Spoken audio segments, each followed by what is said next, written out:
Well, many people are treated at field hospitals near Sirte, then they are airlifted here, and I have to tell you that the wards, we've been around the wards, and they are absolutely crammed with people, and they are expecting more. The battle for Sirte has come at a high cost. I'm here with the Red Cross, who are concerned about the plight of civilians. Deteriorating, you're the ICRC spokesperson. Do we know how many civilians are still trapped inside Sirte? Well, we don't have an idea about how many civilians. As you said, we are indeed extremely concerned about deterioration of the situation inside the city of Sirte, especially with the fighting taking place, heavy fighting since yesterday.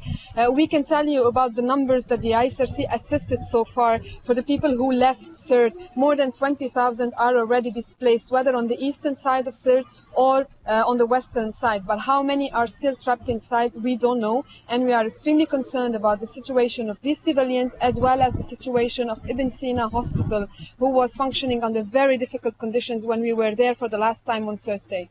And you haven't been able to get back there since?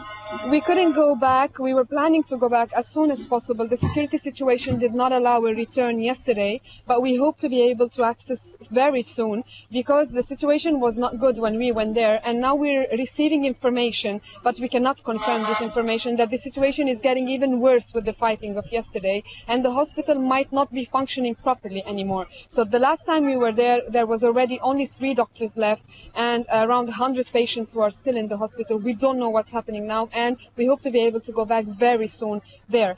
But we want to really call upon all the parties to the conflict, all those fightings for Sirte or in Sirte today, to do and to take all feasible precautions and all feasible precautionary measures possible to spare the hospital and to spare civilians who are still inside the city of Sirte.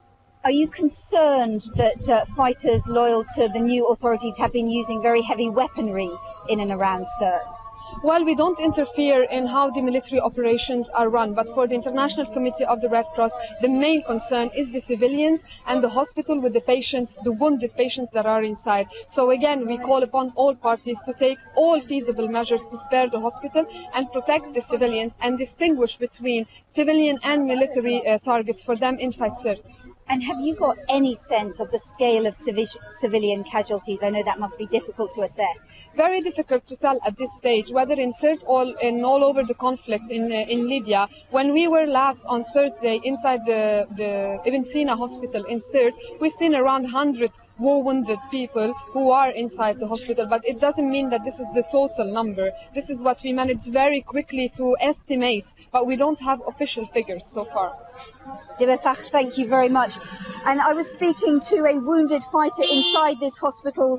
He just came about half an hour ago from Sirte, and he told me that families are trying to flee, and they're telling the fighters that they don't have food, but they also don't have fuel in some cases to leave in their cars. So great concern about the plight of civilians there in Sirte now.